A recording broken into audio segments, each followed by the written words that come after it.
Music is a Journey is back with episode 13, part 3. It took a long time to get here, actually. There's a lot of albums to cover. If you haven't seen parts 1 and part 2 yet, you should know I've been talking about this book here, Citizens of Hope and Glory, The Story of Progressive Rock by Stephen Lambe. And he talks about the history of progressive rock, not in really great detail, but he covers a lot of the basics of what's happening and what's going on in different scenes, particularly in the English scene.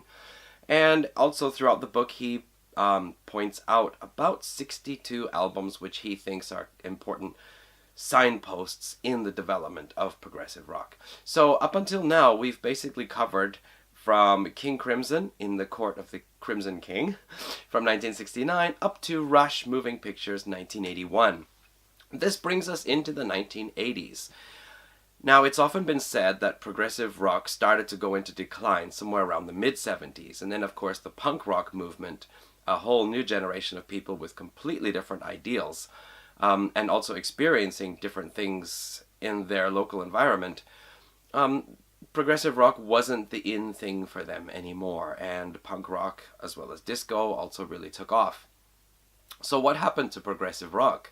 Well, in the late 70s, basically this was the beginning of the neo-prog movement, and by the 1980s the neo-prog movement would continue as fairly underground, but a strong underground current, which we will look at a little bit.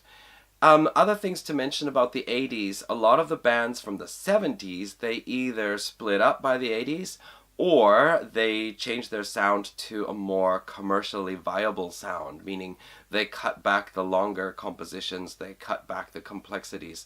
And some bands like Genesis found great success. Yes, found success almost by accident, really. And then on other bands like Jethro Tull, they had some moments of glory and other moments of struggle.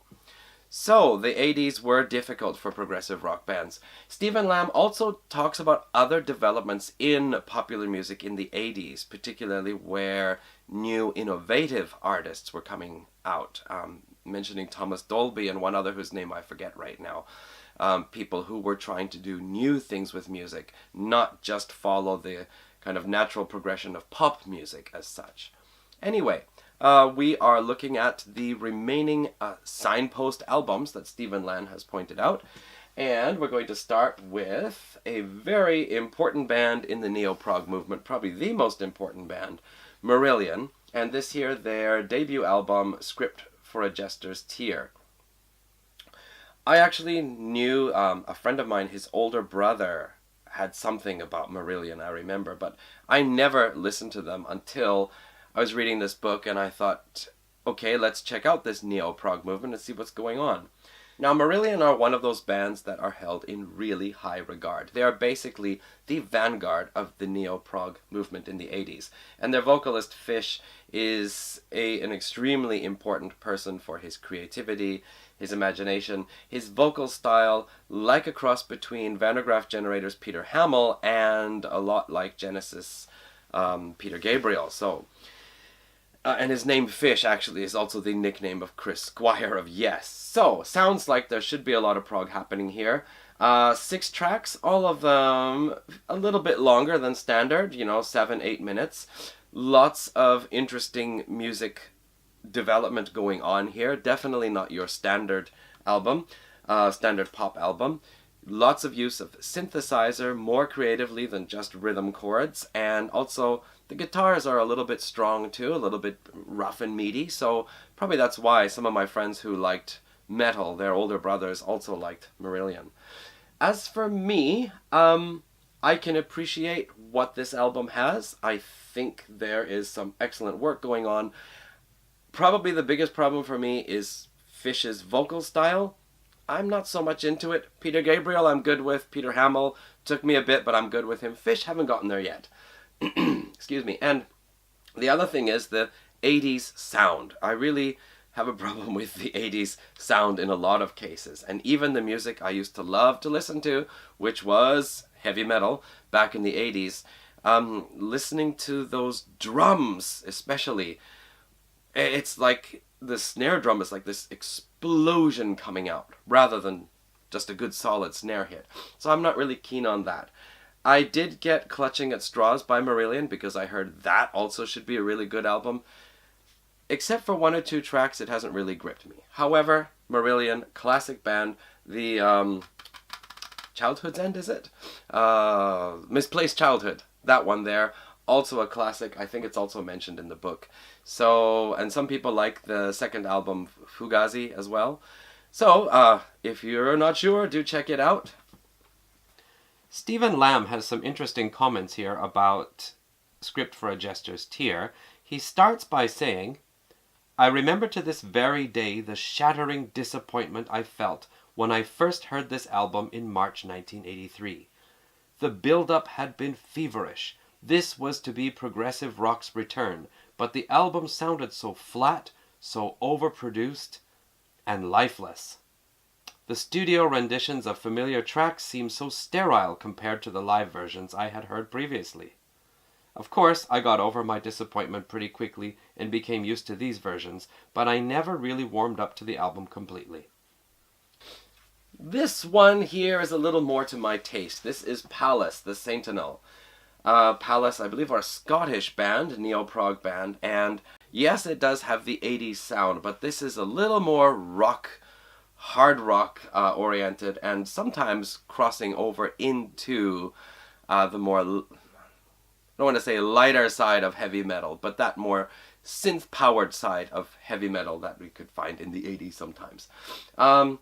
There is a story here. Side one, or the first part, is some individual tracks, and then the second part is a story, I think, The Return of Atlantis. And they actually followed up that story a few years back with an album which I think was called 25 in Roman numerals. Don't remember exactly, but both of them are pretty cool. I like the story here, I like the music, I like the songs, and I like what they did with 25 as well.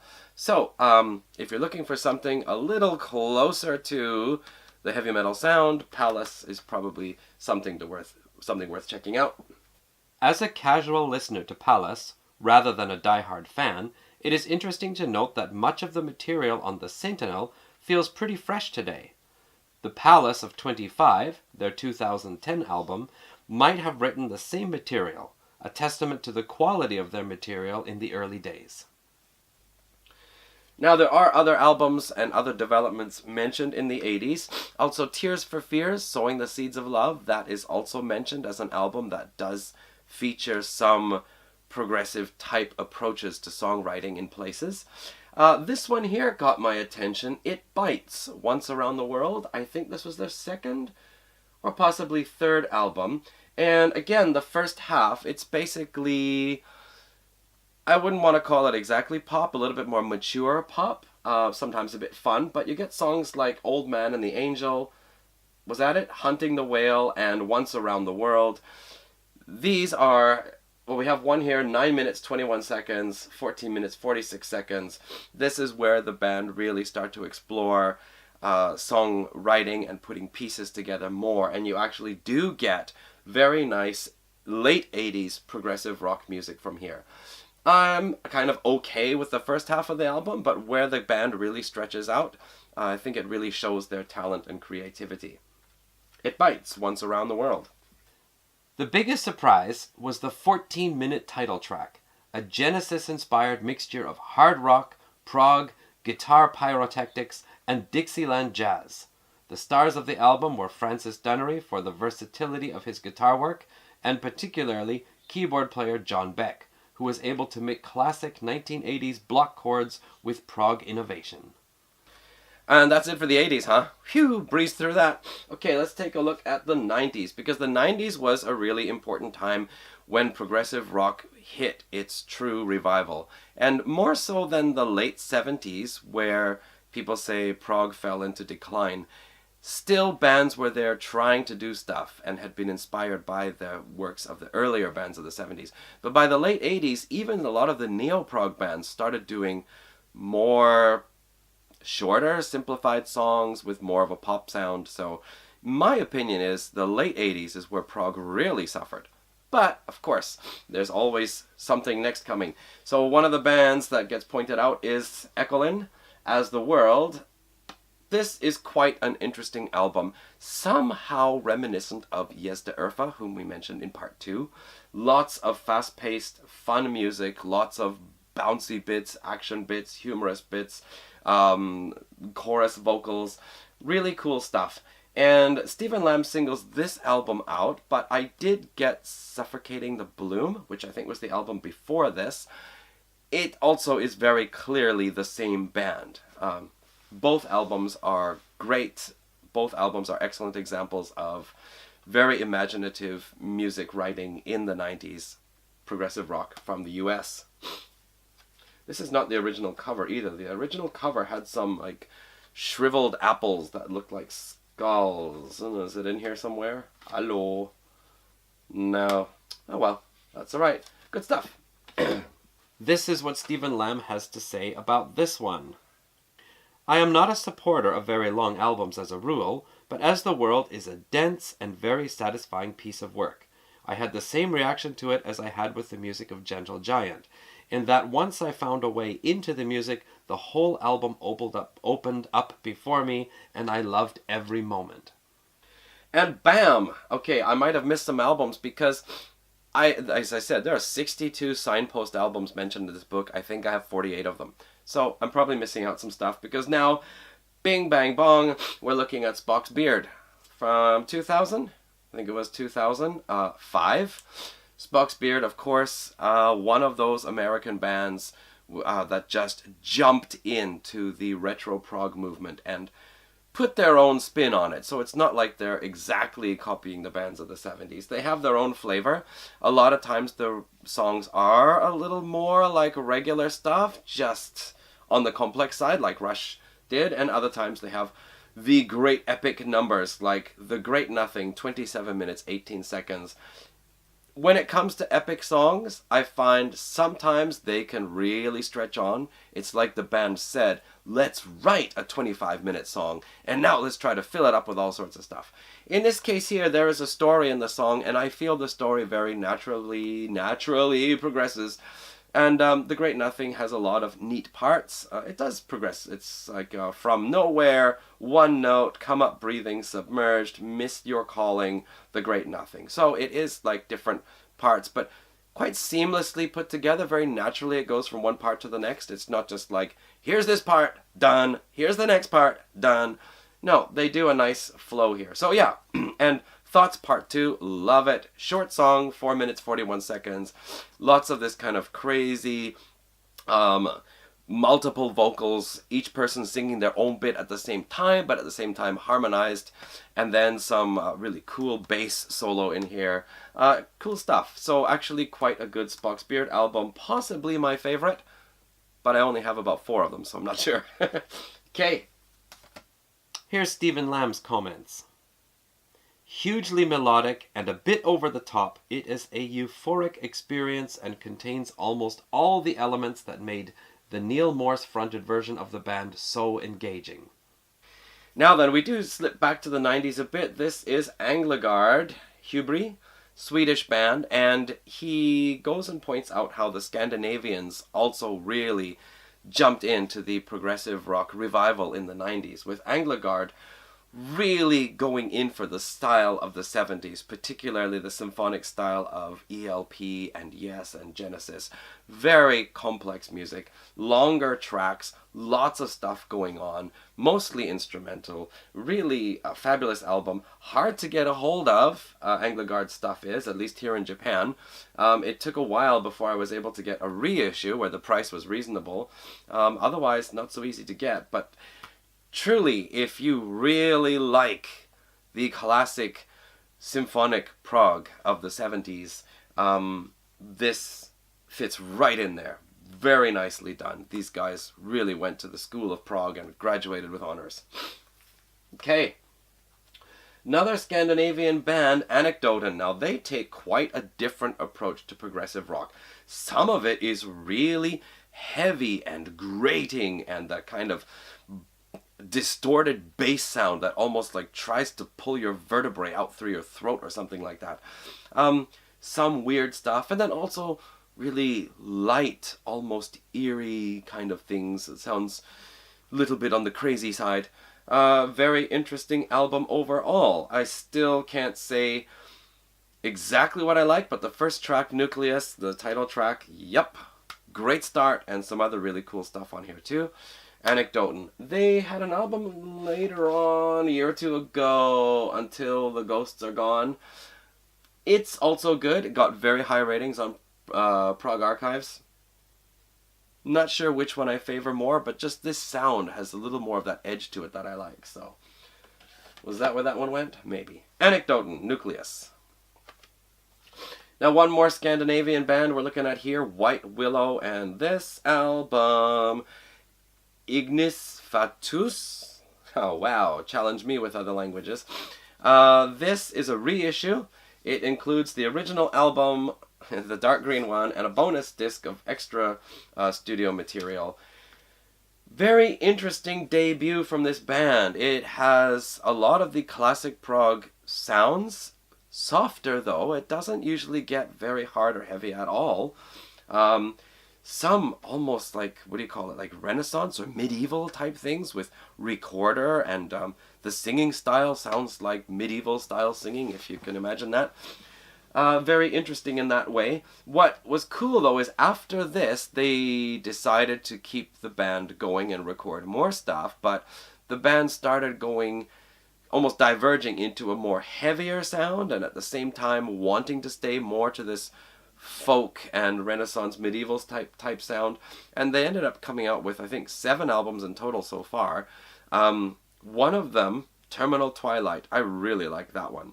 Plus I have a couple of others. So White Willow, cool band to check out. Here are a few of Stephen Lambe's comments. It is not hard to appreciate why the progressive rock community, particularly in the USA, embraced them so fully, as the band's music had a real spirit of authenticity about it. In particular, Thomas Johnson's use of the mellotron is wonderful, by turns chilling and moving. The use of the flute, also a significant feature of White Willow's music, is also delicate and beautifully affecting. Anecdotans, Nucleus. What does Stephen Lambe say? Their second album, Nucleus, is summarized by the attritional nature of its title track. This is powerful stuff with complex sweeps of an almost metallic guitar, combining with mellotron and vocals, bringing to mind the alienation of Radiohead a couple of years later. White Willow, Ignis Fatuus. A few of Stephen Lambe's comments. Here the music is wonderfully varied and romantic, with a strong, almost gothic romanticism that hints at warm summer evenings in the Norwegian countryside, and, just occasionally, dark winter solitude. He also mentions how the album combines dark instrumental passages with some delicately pastoral acoustic moments. Of course, we could not talk about prog in modern times without talking about the Flower Kings. Ronja Stolt, who was with Kaipa, a Swedish prog band in the 70s, still active, new album out just last year, 2018, I think. Space Revolver is singled out by Stephen Lambe. I quite like this. I think this was the second album I got after Banks of Eden. Interesting stuff. I Am the Sun Part 1, I Am the Sun Part 2 are actually one long epic track, but broken into 2 parts with everything in between. Some weird stuff, some cool stuff, some funny stuff. All of it quite creative. I do like it. Stardust We Are is a double album, which was released just before this one, I think. Some people like that one more. It took me a little longer to get into that one, though I like it now too. The only thing we can say about the Flower Kings is they really do stick to following their style of retro prog. And so, as Stephen Lambe points out in the book, some people think of it as kind of prog by numbers. It's exactly what you expect, but they still have some surprises in here and there. Stephen Lambe's comments about the Flower Kings.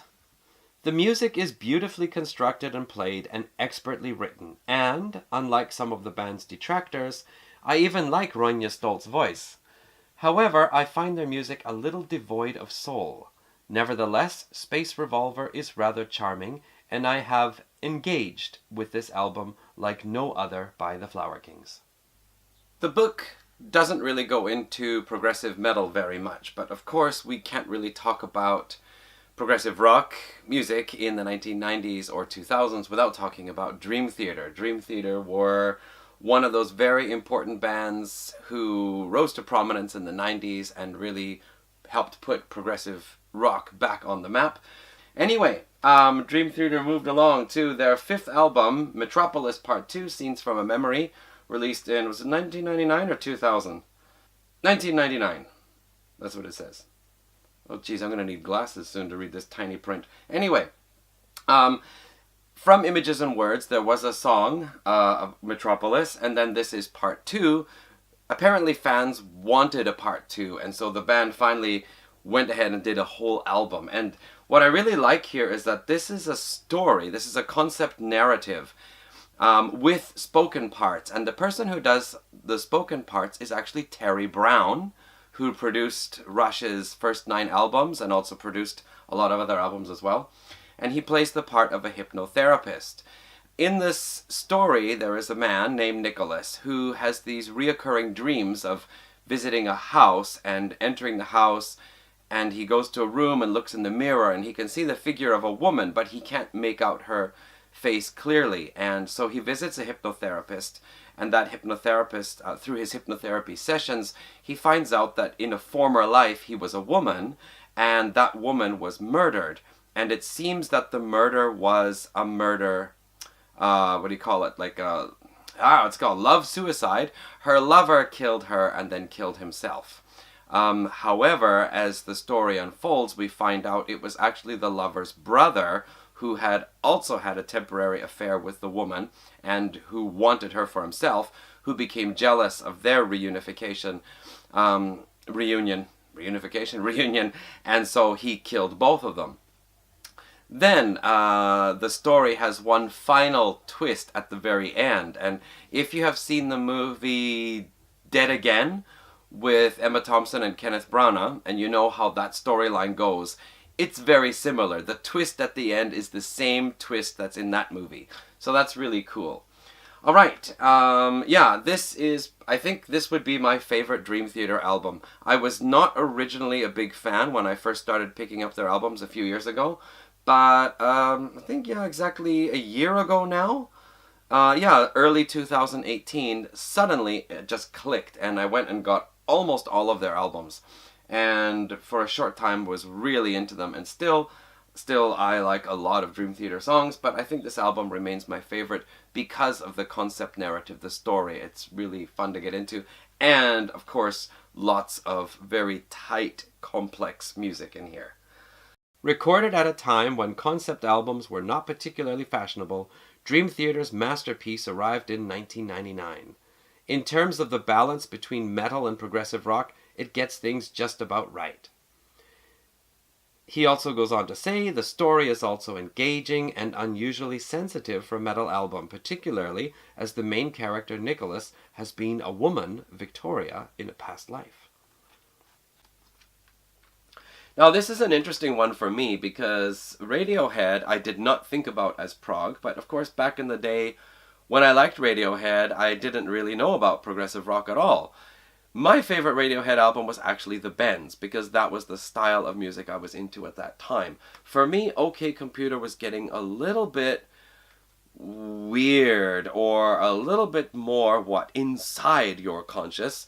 I had a friend I worked with, he loved this album, and he was in his early 20s. There were weekends, he said, he would just stay in his bedroom all weekend playing this album over and over again and playing computer games. He was also a little peculiar. But anyway, OK Computer. I can understand now how it could be considered progressive rock because Radiohead were moving on into something different. They were expanding boundaries, pushing boundaries. Later on, they would get into more art rock style stuff, and after that, I don't really know what they did. But I still like the Bends, but OK Computer is often singled out as a modern prog masterpiece, or essential album anyway. Stephen Lambe says this: OK Computer is a progressive rock album almost by accident, and it is amazingly important in that it created a genre of its very own. He does add, though, I will be honest here, while I understand why it was successful, I do not like the album much. It is a bleak and unsettling piece of music, and while I agree that it does have some beautiful moments, for most of the album I struggle to engage with the music. Another band that we must talk about is Porcupine Tree. And here in Absentia is the album that's singled out there. Porcupine Tree, Stephen Wilson. It's a band with a very interesting history because Stephen Wilson started out recording stuff in the late 80s, early 90s as a kind of imaginary band that already had a history. And it just developed there into Porcupine Tree, who released a string of albums in the 1990s. Originally quite a variety of styles, sometimes softer. It was Stars Die from The Sky Moved Sideways. That song really got me thinking I have to get into this band. A lot of people really hail Porcupine Tree as one of the modern prog bands that really know where it's at. For me, every album, and I have 4 or 5 of them now, every album has 3 tracks I really like, a couple of tracks I think are alright, and other tracks that kind of go over my head. So I haven't totally latched onto this band yet, but about every year I pick up a new one and think, okay, let's see what else they have. It might just click with me someday. Still though, good stuff. I like the heavy guitar riff parts. Probably that came after Stephen Wilson started working together with Michael Ackerfeldt of Opeth. They kind of exchanged musical ideas there. But yeah, in Absentia, Fear of a Blank Planet I don't have. That should be good. And also Deadwing, which was the second Porcupine Tree album I got. Quite like that one as well. Okay, in Absentia, let's look at some of Stephen Lambe's comments. While the album represents a shift towards louder guitars, it does so without compromising on quality or intelligence. Opener, Blackest Eyes, a huge fan favorite, combines guitar crunch with sensitivity, while Trains is a relatively simple semi-acoustic piece, and Lips of Ashes is very prog, combining atmospherics with Stephen Wilson's layered vocals. Okay, now here we have Transatlantic. This is a kind of supergroup with Ronja Stolt from Flower Kings, Mike Portnoy from Dream Theater, Pete... okay, I know there's a special way to say his name and I'm probably getting it wrong. Pete Travavas, I guess, from Marillion, and of course Neil Morse from Spocks Beard. So if that isn't a modern supergroup, I don't know what is.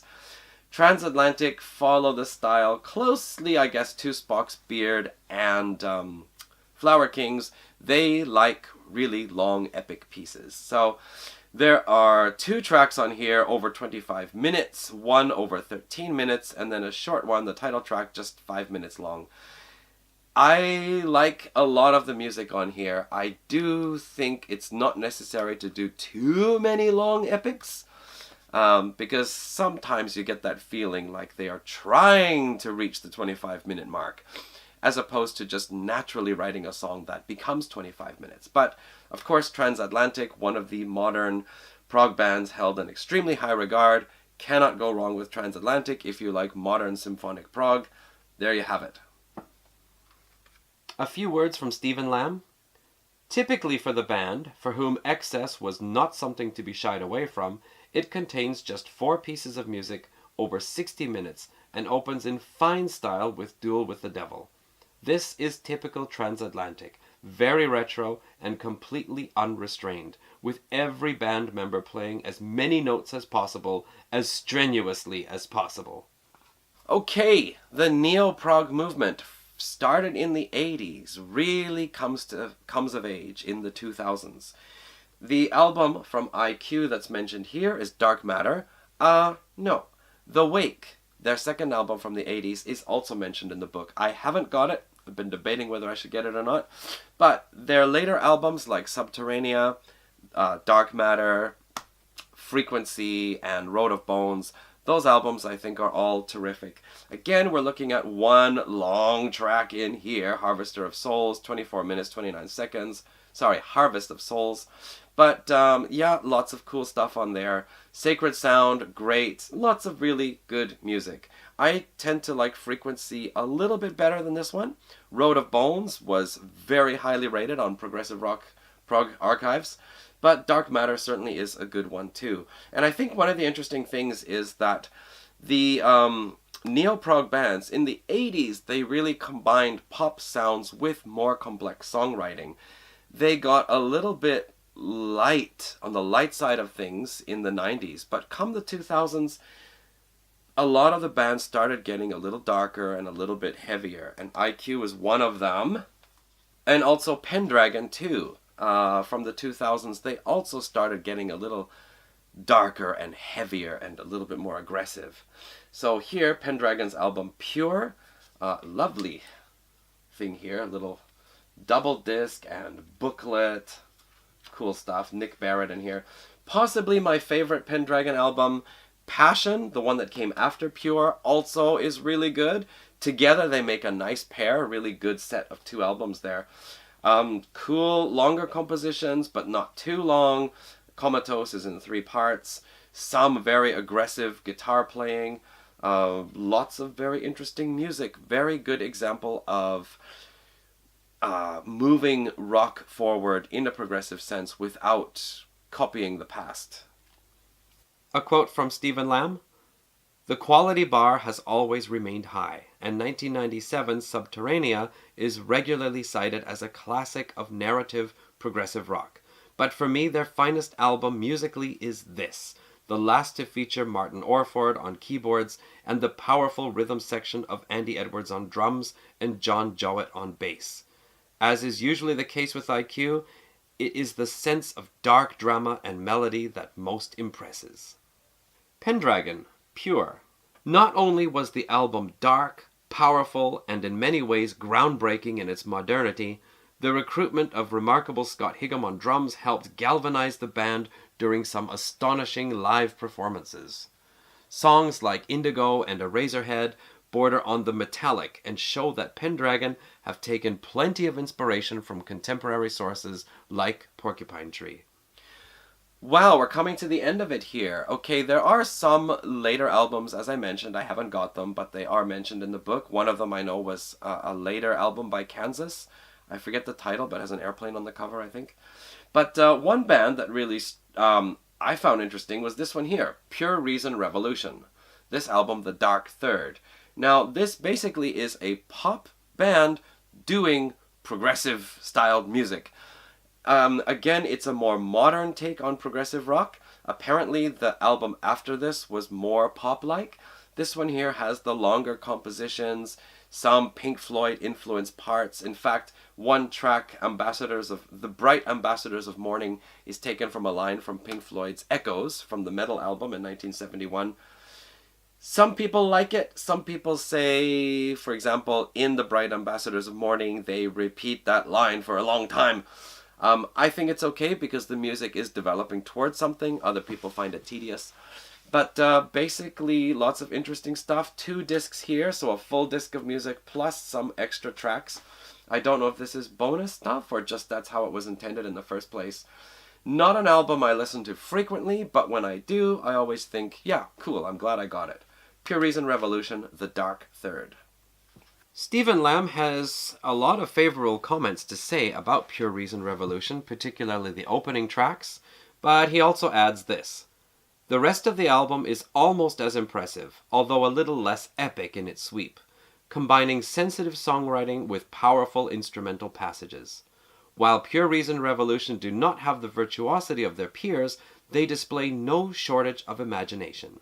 The other appealing aspect of the band is their haunting and atmospheric lyrical ambiguity, throwing in an otherworldly sense of the fantastic."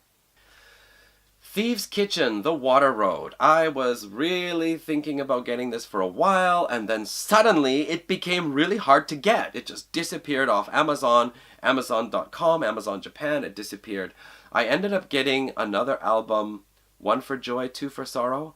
was not so impressed with it, and it received some average ratings on Prog Archive, so I thought, well, probably their older stuff is better to get. And I finally tracked this down on Discogs. Still a little bit pricey, but I got it, The Water Road. I have listened to it twice. I got this not that long ago.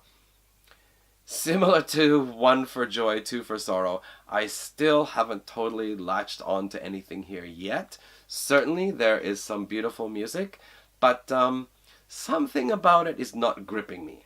However, it is, of course, this kind of modern English prog with a lot of folk influence, as well as reaching out to more, I guess, symphonic prog. There'll be some long track with cello and so on. I probably just have to listen to it more. Thieves' Kitchen, The Water Road. A few comments from Stephen Lambe. The opening 21-minute track, The Long Fianchetto, is also the finest on the album. It takes time to develop in true Anglegarde style, not stating its main theme until 5 minutes in. The rest of the album is also wonderful. Retterglass jumps and skips playfully, while Chameleon is another long-form piece, this time with some lovely soprano sax. Omtare is a powerful piece of fusion, while Tasenda for You showcases the low-register singing of Amy Darby. Lots of other great remarks about this album. Okay, this brings us up to 2009, and this is more or less the end of our journey in Citizens of Hope and Glory. Big Big Train, The Underfall Yard. This is probably where Big Big Train really started to step forward more into the limelight. And since then, with their subsequent releases, almost a new album every year, they have really become the prog darlings in certain circles. Lots of people I know who are playing progressive rock in progressive rock bands love Big Big Train. For me, definitely some cool stuff. I like there's a kind of Genesis sound to the vocals, as well very creative music, storytelling, which I really like. Just, I find not everything grips me. There are certainly moments in tracks or particular tracks that I enjoy listening to, but I don't get that rush inside as I get with some albums. But still, you cannot deny Big Big Train as one of the modern prog successes. Doing, playing, writing, performing, recording, very excellent music. Okay, Big Big Train. Here are Stephen Lambe's comments on this final album we'll be taking a look at, The Underfall Yard. Both the epic title track and the album is awash with evocative lyricism and magnificent playing. The emotionalism of the performances stand out. This is no stuffy prog by numbers effort. This album pulls at the heartstrings. So that brings us up to 2009, and I'm recording this now in 2019, so we have a 10-year gap from where this book finishes off to modern times. And I was thinking it would be interesting to pick out a dozen or so albums of modern times to talk about, but it's actually quite difficult because there's really been a prog explosion now with so many independent artists recording excellent music. If you look at prog rock fanatics on Facebook, you can find constantly new releases, new singles, new albums coming out, and progressive rock has become a very normal thing, however, not in the mainstream crowd. I often liken it to the Harry Potter world where it exists, it is robust, it is vibrant, it has an entire own universe, and yet the average person does not know about it, unless they go into Diagon Alley or something as a guest. I don't know. Hey, that's enough then. We have talked about Citizens of Hope and Glory, the story of progressive rock, covering maybe 48 of 62 albums mentioned in the book. If we want to talk about 2017, 2018 releases, well, maybe some other time. Or just go back and look at Music is a Journey episodes 1 to 12, where I featured a lot of more modern stuff and actually played some of the music with the permission of the artists. Okay, so we wrap up episode 13 in 3 parts. We are done. We'll be back with more videos about progressive rock, heavy metal, some other days. Thanks for watching. See you next time.